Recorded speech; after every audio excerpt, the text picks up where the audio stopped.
Hello, friends, and welcome in Career Talk. Friends, in Career Talk, we invite industry experts to share their wealth of knowledge with all of us. And today we have Abhishek with us. I think this is our fourth session, Abhishek, right? On Career Talk. In the past, we have done a lot of sessions with respect to interviews, with respect to recession and all those things. So I will put the link in the description box. If you want, you can go back and check those links. But today's session is little interesting. This guy came last year as a Scrum Master, and now he has done a transition to a project manager role. And that was a little surprise for me. And I was a little curious when we were just chatting. So I thought, okay, let's have one session and let the other people will also know that there is other avenue as well apart from Scrum Master. If you want, you can also jump or transition into a different role as well. Most of the time people ask, okay, I'm a Scrum Master, what next? Whether I should go for Agile coach or this and that. So this is just like just to fill that gap, and we will just going to see Abhishek experiences, whatever happened in last 1 year, why he chose to become a project manager now in a year. So welcome Abhishek, and thanks for giving your time today.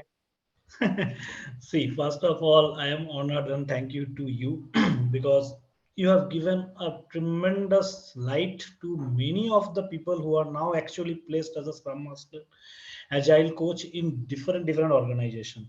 So a big thumbs up and a clapping for you for giving us a Thanks. platform, not only to me, Thanks. for entire community. Yeah.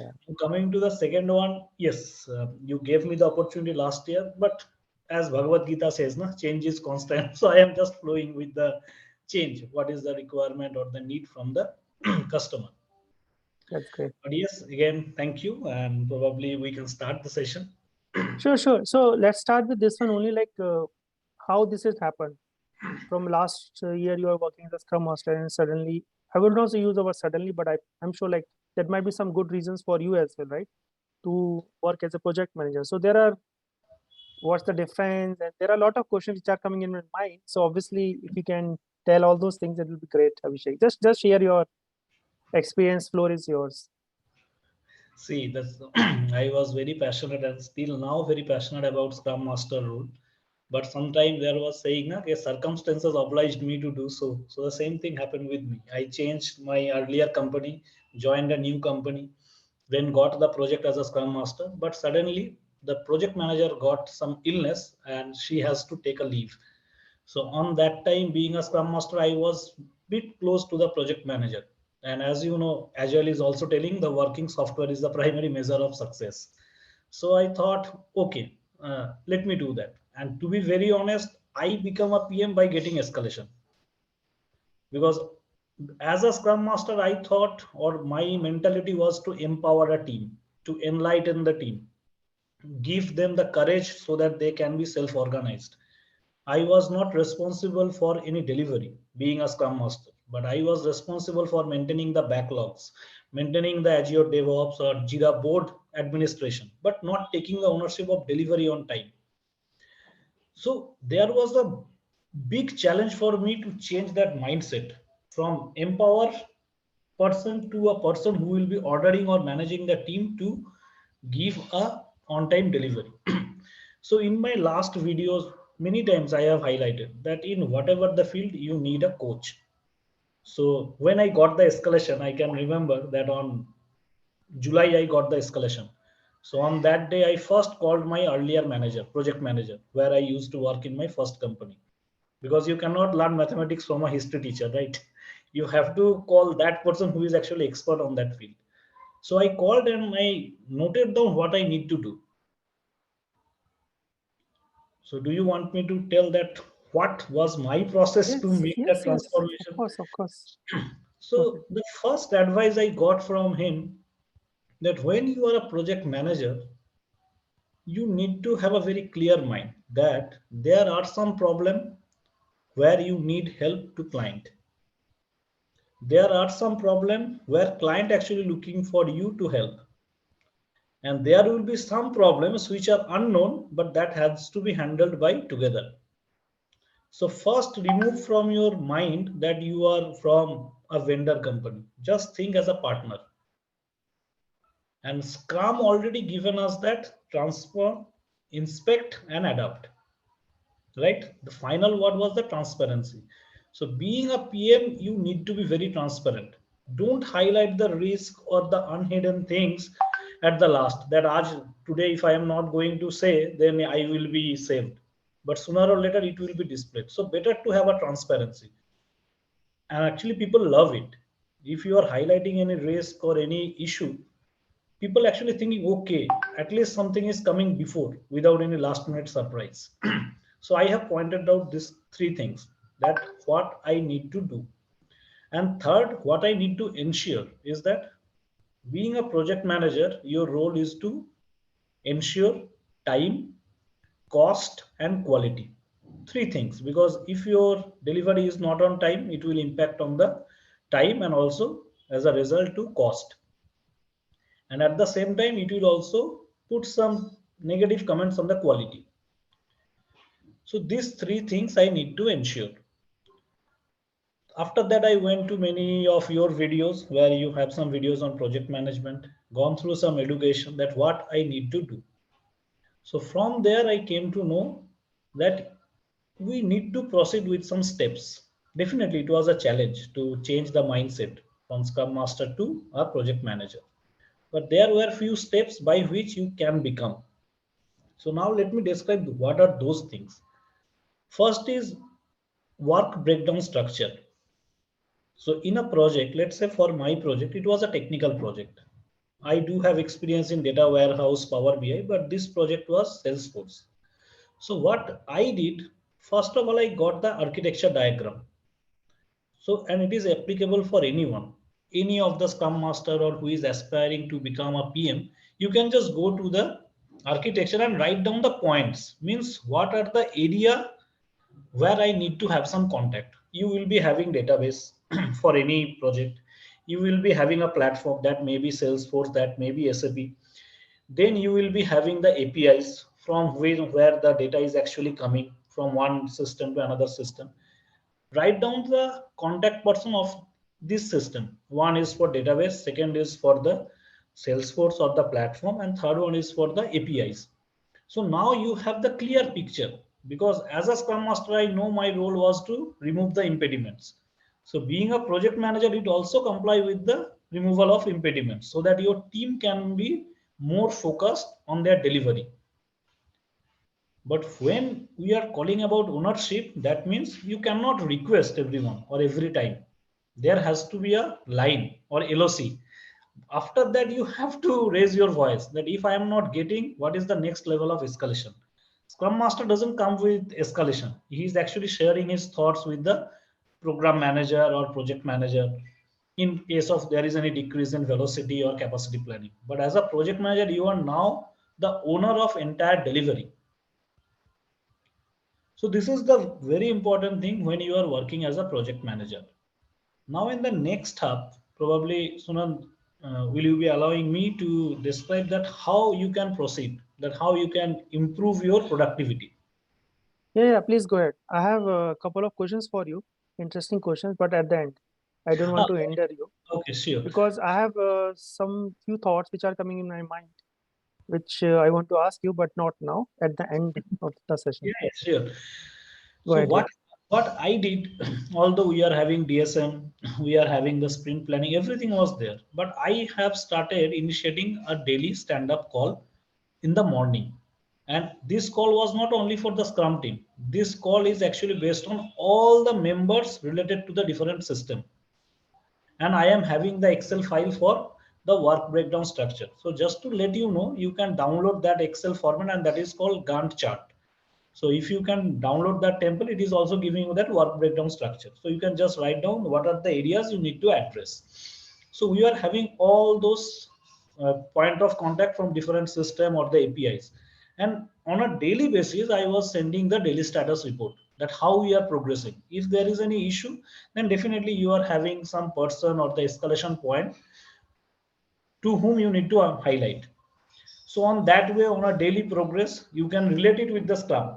What I was doing on a sprint. So every day I took as a sprint. So every day I was progressing, that whether this item is going to be closed or not, how much we have progressed. So in that way, I have ensured the delivery.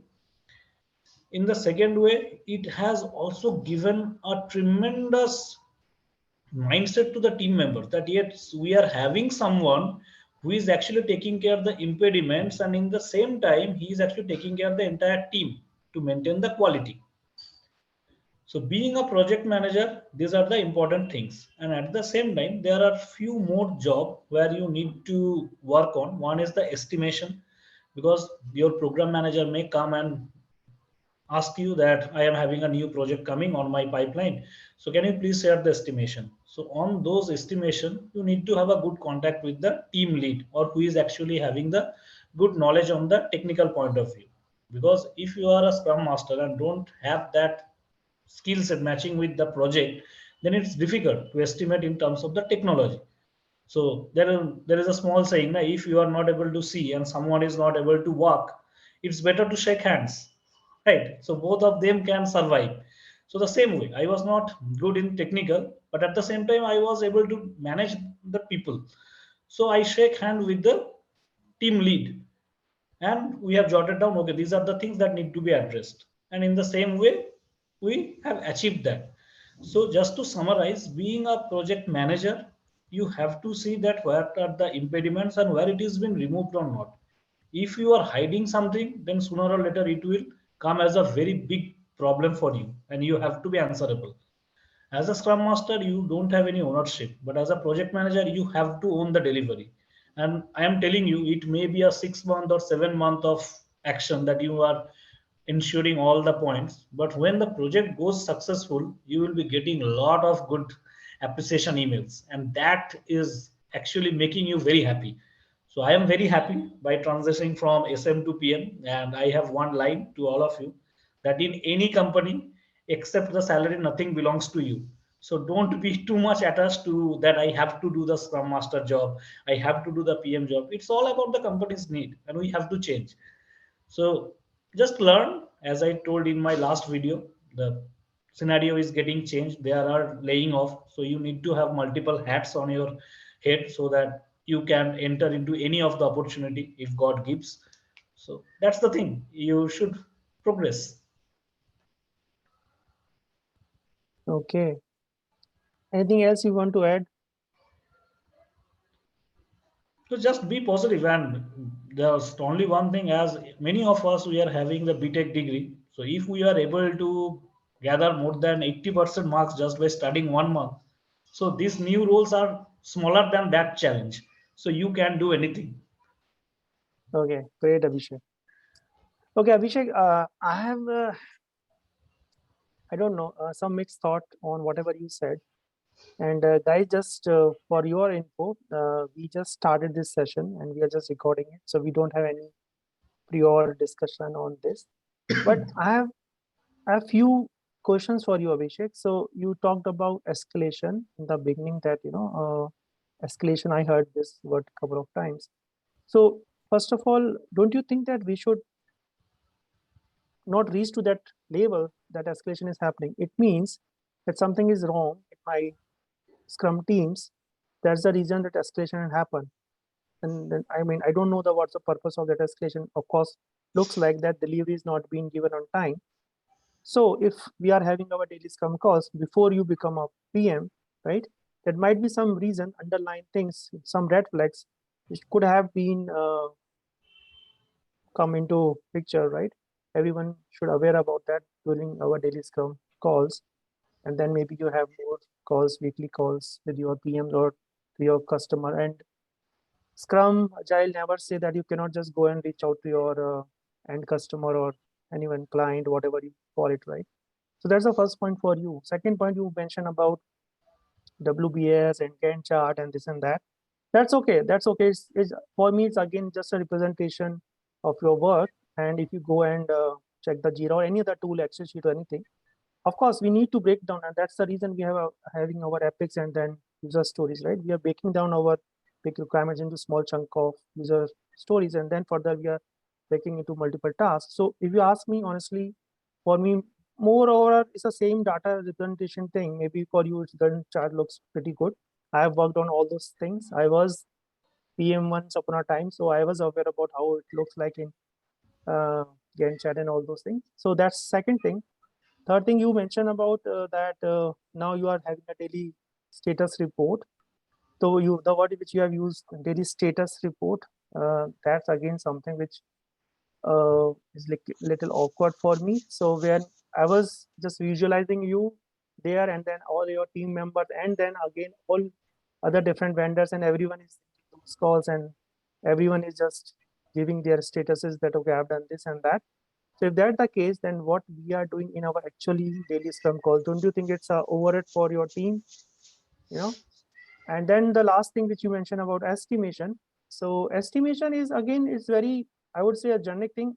If you're a Scrum Master, if someone is comes to me, which normally they came and they take our help in whenever some new project will come, right? They, of course, whatever that Agile or the Scrum team formation they are supposed to do. So as a Scrum Master, we have some responsibility towards our organization as well. It's not like we are just fully focused on our team, right?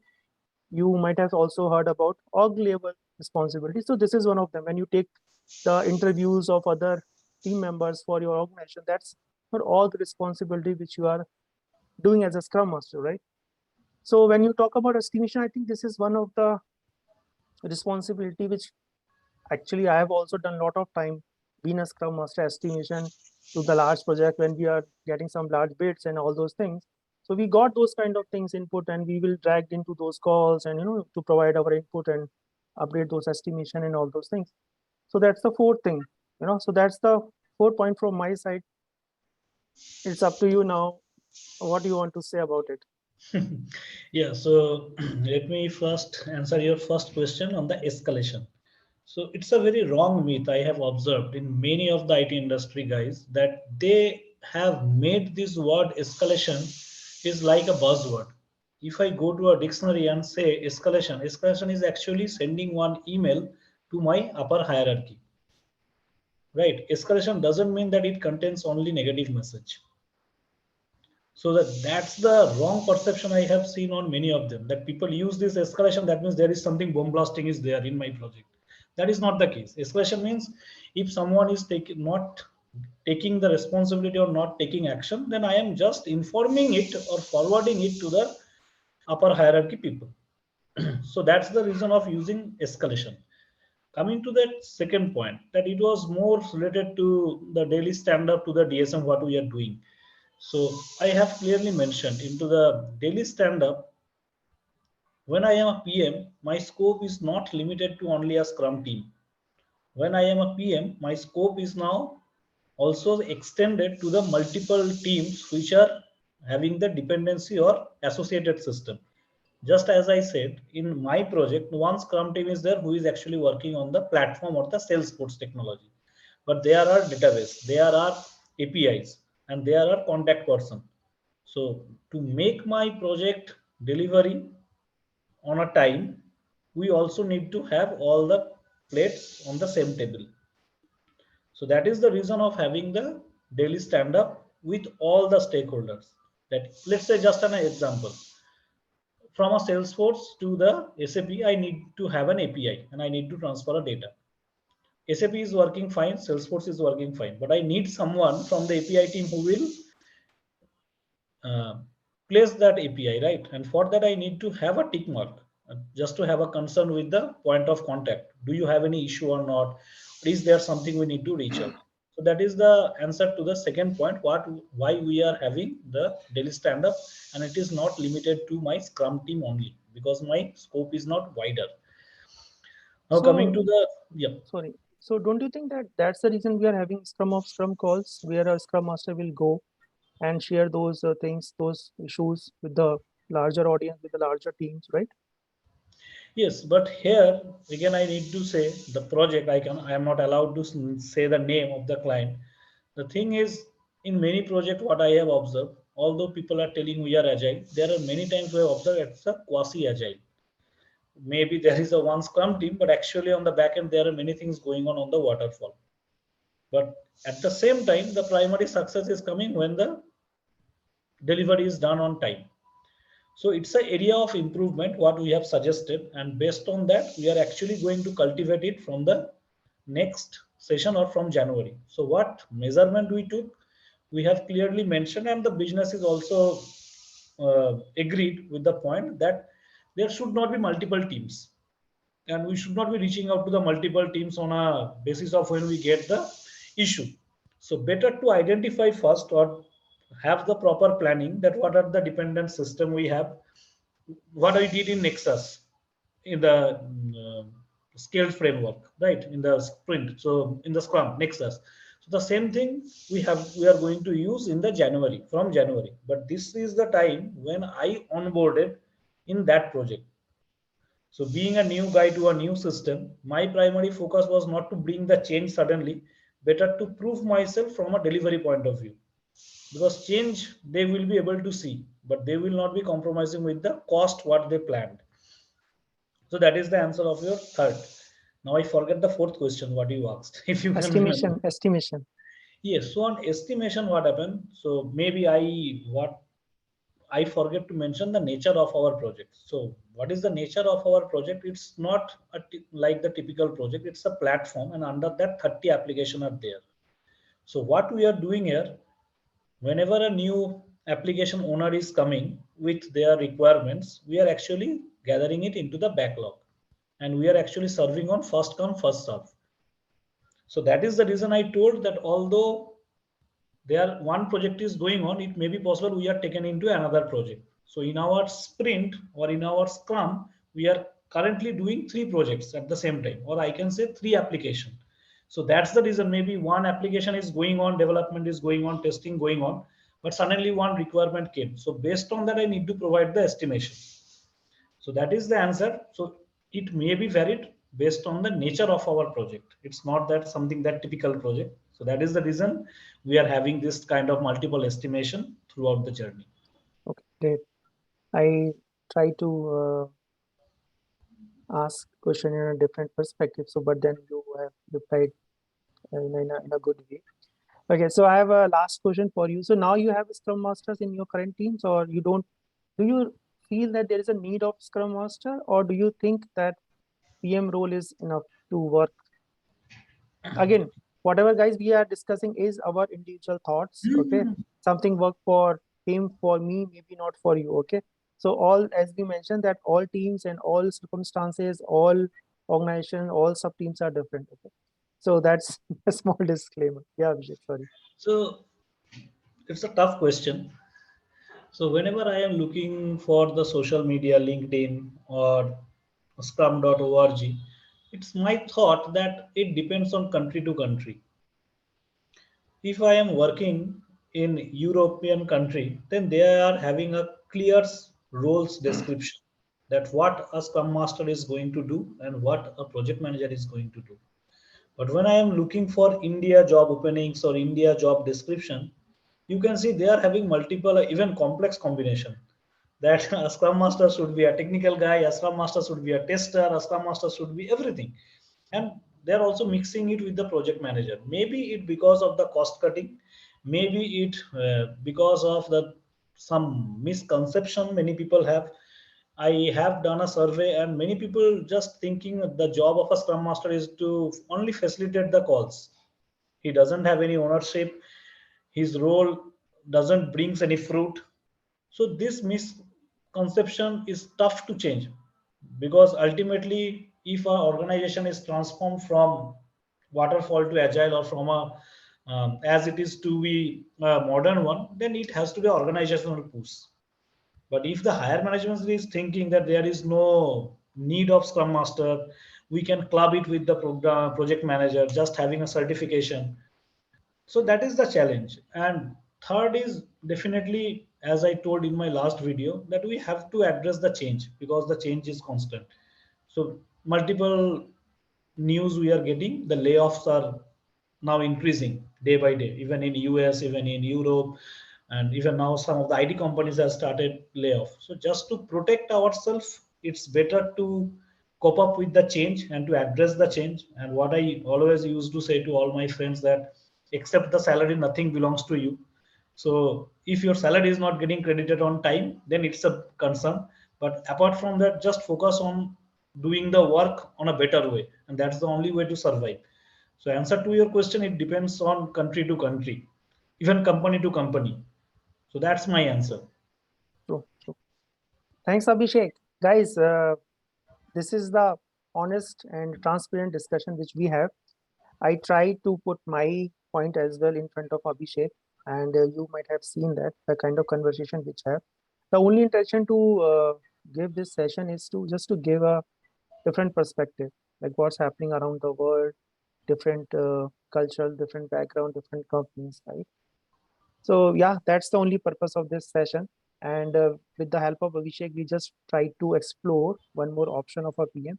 If you ask me, there are a lot of other things with respect to project management. Maybe Abhishek will learn all those things over the period of time because it's just a new role for him, and we cannot expect him to know all those different aspects. But I was there once upon a time, so I know there are a lot of things. Whatever Abhishek told, it's there. But then apart from that, there are a lot of pressurized points which project manager need to work on. There are a lot of keys which he's going to is we will work like a shield for you guys. There are a lot of things which had happened at a upper management level, which as a team we never going to learn about all those decisions and all those things which are happening over there, right? So it's not that easy job. It's a very tough and pressurized job, I would say, Abhishek, and all the best. And yes, of course, pressurized, but at the same time rewarding as well because you are at that position where you can see a lot of things at upper level and what's happening at lower level at the team level, right? So it's very tough job, I would say, Abhishek. So yeah, thanks a lot, Abhishek, for sharing your perspective to tell us what's happening, and all the best, Abhishek. Yeah, thank Thanks. you. Yeah, thank you. Thanks. Bye now. Bye.